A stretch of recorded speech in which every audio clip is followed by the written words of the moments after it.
আসসালামু আলাইকুম আদাব। আশা করছি সবাই ভালো আছেন। আমাদের যে সায়েন্স বইটা বাবুরা পড়ছে, এখন তারা অধ্যয়ন করছে সকল ক্লাসগুলোতেই। তো আমরা সায়েন্সটাকে অন্য একটা ধারা, অন্য একটা লেভেলে নিয়ে গিয়েছি। তো আমরা সায়েন্সটাকে সাজিয়েছি হচ্ছে নিউজিল্যান্ডের 5E ইনকোয়ারি মডেল সায়েন্স। তো আমাদের এই বিষয়টা নিয়ে আপনাদের অনেকের মনে জল্পনা কল্পনা থাকতে পারে, কেন বাবুরা ক্লাসে লিখছে না, বা কেন আমরা হোমওয়ার্ক দিচ্ছি না, কেন হোমওয়ার্ক থাকছে না, বাবুরা কেন বেশি বেশি করে লিখছে না আগের মতো। দেখেন, আমরা গতানুগতিক যে আগের ধারা ছিল সেখান থেকে বেরিয়ে আসতে চাচ্ছি। এখান থেকে আমরা বাবুদেরকে ভেতর থেকে দক্ষ করে গড়ে তুলব, এটাই ছিল আমাদের প্রত্যয়। তারা অনেক জ্ঞানে জ্ঞানান্বিত হবে, সেটা হচ্ছে আমাদের প্রত্যয়। শুধু মুখস্থ বিদ্যার উপরে নির্ভর করে তারা থাকবে না। তো আমাদের সেই লক্ষ্যে যে সায়েন্স বইটা আমরা সাজিয়েছিলাম, তো তার একটা ধারা আজকে আপনাদেরকে ক্লিয়ার করে দিই, যাতে আপনাদেরও বুঝতে সুবিধা হবে। তো সেই বইটা ছিল এরকম। আমরা দেখেন এখানে আমাদের বইটা ছিল কিউরিয়াস মাইন্ড এক্সপ্লোরিং সায়েন্স, যেটা নিউজিল্যান্ডের 5E ইনকোয়ারি মডেলের সায়েন্স। এখানে আমরা পড়াশোনাটাকে, পুরো সায়েন্স বইটাকে আমরা 5টি ধাপে ভাগ করেছি, যেখানে ছিল এনগেজ, এক্সপ্লোর, এক্সপ্লেইন, এলাবোরেট আর ইভ্যালুয়েট অংশ, যেখানে মূল্যায়ন করা হয়। এখন এখানে পুরো ধাপটাকে যদি আমরা এভাবে করে মূল্যায়ন করে দেখেন, প্রথমে আমরা আগ্রহ তৈরি করছি, তারপরে অনুসন্ধান করছে বাবুরা, তারপরে ব্যাখ্যা করছে, ব্যাখ্যা জানার পরে তারপরে সে প্রয়োগ করছে সেটার উপরে, আর যখন তার প্রয়োগ হচ্ছে তারপর আমরা তাকে মূল্যায়ন করছি সে কতটুকু অধ্যয়ন করেছে। তো এই অংশে আমরা দেখতে পাই, দেখেন এনগেজের মধ্যে আমরা কি থাকতেছে, প্রথমে বাবুদের আগ্রহ সৃষ্টি করা হচ্ছে, শিক্ষার্থীদের মধ্যে কৌতূহল জাগানোই এই ধাপের হচ্ছে মূল কাজ। শিক্ষক এখানে এই অংশটাতে শিক্ষক কী করবে, সেখানে সে প্রশ্ন করবে, গল্প, ভিডিও, ছবি দেখাবেন টিচার্সরা। তারপরে আগে কি কি সে অধ্যয়ন করেছিল বা কি তার নলেজে আছে, কতটুকু সে জানে, সেটা সে গেস করবে, বাবুদের সম্পর্কে ধারণা নেবে। নেওয়ার পরে কী হচ্ছে, শিক্ষার্থীরা ভাবতে শুরু করবে, এটা কেন হয়, কিভাবে হয়, কখন হয়, এই প্রশ্নগুলো তার মনের মধ্যে জাগ্রত হবে। হওয়ার পরে তার মানে এই শাখাটা আমাদের মূল উদ্দেশ্য ছিল হচ্ছে তাদের মধ্যে একটি আগ্রহ তৈরি করা। তারপরে যেটা আমাদের ধাপ থাকছে, সেটি থাকছে হচ্ছে এক্সপ্লোর, যেখানে অনুসন্ধান বা পরীক্ষা করা। শিক্ষার্থীরা নিজেরা কাজ করবে, দেখবে, তারা নিজেদের গবেষণা নিজেরা করবে, জানবে। এতে করে যেমন তাদের হাতে কলমে শিক্ষার মান বৃদ্ধি পাবে, তেমনি আগ্রহ ও দক্ষতা আরও বেশি বৃদ্ধি পাবে। পরীক্ষা নিরীক্ষা করে দেখবে, তারা পর্যবেক্ষণ করবে, দলগতভাবে তারা, সমষ্টিগতভাবে তারা কাজ করবে, তথ্য সংগ্রহ করবে, তথ্য উপাত্ত সংগ্রহ করবে। এবং কি মূল লক্ষ্য ছিল যে আমাদের এই যে এক্সপ্লোর অংশ, সেখানে মূল উদ্দেশ্য ছিল হচ্ছে হাতে কলমে অভিজ্ঞতা নেওয়া।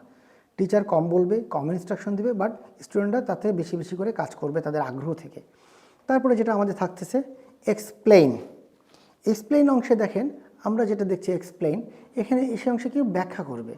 এই অংশে শিক্ষার্থীদের শেখা জিনিসগুলো টিচার ব্যাখ্যা সহ বুঝিয়ে বলবেন। এখানে টিচাররা অনেক বড় ভূমিকা রাখে, বাচ্চাদেরকে এক্সপ্লেইন করবে প্রত্যেকটা জিনিসে, কেমন করে, কিভাবে করে, কেন হলো, কী করে হলো, এই জিনিসগুলো ব্যাখ্যা করবে। শিক্ষার্থীরা নিজের ভাষায় কী শিখছে বলবে, শিক্ষক সঠিকভাবে বৈজ্ঞানিক ধারণা ও শব্দ যোগ করবে তার সাথে। ভুল ধারণা ঠিক করা হয় এখানে, যদি কোনো শিক্ষার্থীদের ভুল ধারণা থাকে সেটা এখানে ঠিক করে দেওয়া হবে, যে না, আপনার ধারণাটা এরকম হবে, এটা কি করলে কি হবে, কেন এটা হলো, এই জিনিসগুলো ব্যাখ্যা সহকারে টিচার এক্সপ্লেইন করবে বাবুদের সামনে।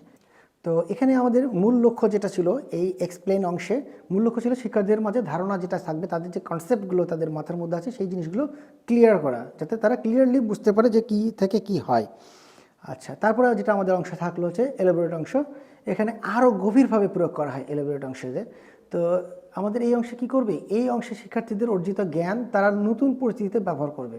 শিক্ষার্থীরা নিজের ভাষায় কী শিখছে বলবে, শিক্ষক সঠিক বৈজ্ঞানিক ধারণা শব্দ যোগ করেন এবং ভুল ধারণা সঠিক করা হয়।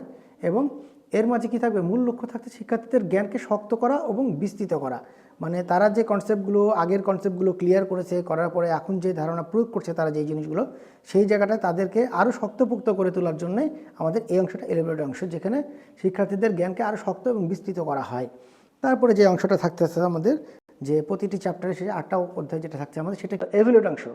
এভালুয়েট অংশে আমাদের যে অংশটা থাকবে, সেই অংশটাতে দাঁড়াচ্ছে কি মূল্যায়ন করা। এই অংশে শিক্ষার্থীরা আগের ধাপগুলো যতটুকু শিখেছে, কি শিখেছে, কিভাবে শিখেছে, সেই জিনিসগুলো আমরা এখানে কিছু কোয়েশ্চেন্স থাকবে, তার মাধ্যমে কিছু কুইজ থাকবে, তার মাধ্যমে পেজ গেম, পাজল গেম থাকবে সেখানে, তারপরে প্রজেক্ট প্র্যাকটিক্যাল থাকবে, এবং এক্সিট টিকিট একটা ইম্পর্ট্যান্ট একটা পার্ট, সেটা হচ্ছে এক্সিট টিকিট। সেই অংশে বাচ্চাদেরকে অংশগ্রহণ করতে হবে, সেই পরীক্ষার মতো একটা করে আমরা ক্লাস টেস্ট নিব, ক্লাসের মতো করে আমরা পরীক্ষা নেব। তো সেই অংশে তারা দেখবে যে আমরা কিছু কোশ্চিন যে দেখবো বাবুরা পারছে কিনা, যদি তারা পারে তাদেরকে আমরা সেই চ্যাপ্টারে এক্সিট টিকিট প্রদান করছি, এক্সিট পাস আমরা তাদেরকে প্রদান করে থাকছি। তারপরে থাকছে আমাদের এই অংশে প্যারেন্টস অ্যাসেসমেন্ট টেবিল, যেখানে অভিভাবক কর্তৃক শিক্ষার্থীদের জ্ঞান অর্জনের দক্ষতা ও মূল্যায়ন করা হবে, যেটা আপনারাই অভিভাবকরাই বাসায় সেটা মূল্যায়ন করবেন যে বাবু কতটুকু শিখেছে, কতটুকু অধ্যয়ন করেছে এই অধ্যায়ের ওই টপিকগুলোর উপরে, সংশ্লিষ্ট বিষয়ের উপরে। আর তারপরে থাকছে যেটা টিচার্স নোট বা টিচার্স অ্যাসেসমেন্ট টেবিল। এই মাধ্যমে কি করছে, একটি টিচার, যাদের ক্লাস টিচার, সায়েন্স টিচার, তারা কি করছে, তাদের বাবুদের যে ক্লাস অ্যাক্টিভিটি ছিল তার উপর ভিত্তি করে বাবুদেরকে নাম্বারিং করবে বা বাবুদেরকে মার্কিং করবে, হ্যাঁ, তাদের অ্যাক্টিভিটি কেমন ছিল সেটার উপরে সে মার্কিং করবে। আর সর্বশেষ যেটা থাকতেছে প্রজেক্ট অ্যান্ড প্র্যাকটিক্যাল। তো এর মাধ্যমে শিক্ষার্থীদের কী করছে, দক্ষ করে গড়ে তোলা হচ্ছে। যখন তারা প্র্যাকটিক্যাল করছে ক্লাসে, তখন বাস্তবমুখী তারা জ্ঞান নিচ্ছে আরও বেশি করে। আবার প্রজেক্ট যখন করে নিচ্ছে তখন তারা বাসা থেকে করে নিয়ে আসতেছে। হ্যাঁ, আর এর লক্ষ্য হচ্ছে শিক্ষার্থীদের অগ্রগতি বোঝা, যে কতটুকু তারা অগ্রসর হয়েছে। আর এখানে বিশেষ বার্তা আপনাদেরকে দিচ্ছি একটা আমরা, সেটা হচ্ছে যে বাচ্চাদের একটি নোটবুক কিনে দিবেন সায়েন্স বইয়ের জন্যে। তো আমাদের যে নোটবুকটা থাকবে সেটা ছিল হচ্ছে যে আপনার এখানে বাবুদের একটা নোটবুক আপনারা করে কিনে দিবেন আর কি। সায়েন্স যে যারা আমাদের সায়েন্স জার্নাল বুক বলতে পারেন, সায়েন্সের যে পড়াশোনাগুলো হবে সেটা সব এখানে বাবুরা নোট করবে, যাতে পরবর্তীতে খুঁজতে না হয় তাদেরকে। আর একটা বিশেষ কথা আপনাদেরকে বলে দিই, আমাদের যেই পরীক্ষাগুলো নেওয়া হয় এক্সিট টিকিটের, অবশ্যই বাবুরা অংশগ্রহণ করবে সেই দিনই কিন্তু ফ্যামিলি অ্যাসেসমেন্ট টেবিল যেটা থাকে, ফ্যামিলি ইনভলভেশন টেবিলটা, এই টেবিলটা অবশ্যই আপনারা পূরণ করে দিবেন সেই দিন, অবশ্যই এটা যেন মিস না হয়। আর বাবুরা কোনোভাবে যেন এক্সিট টিকিটের ক্লাসটা মিস না করে, তাহলে সেইখানে ওই চ্যাপ্টারটা সে এক্সিট পাস পাবে না আর কি। ধন্যবাদ সবাইকে, ভালো থাকবেন, সুস্থ থাকবেন, খোদা হাফেজ।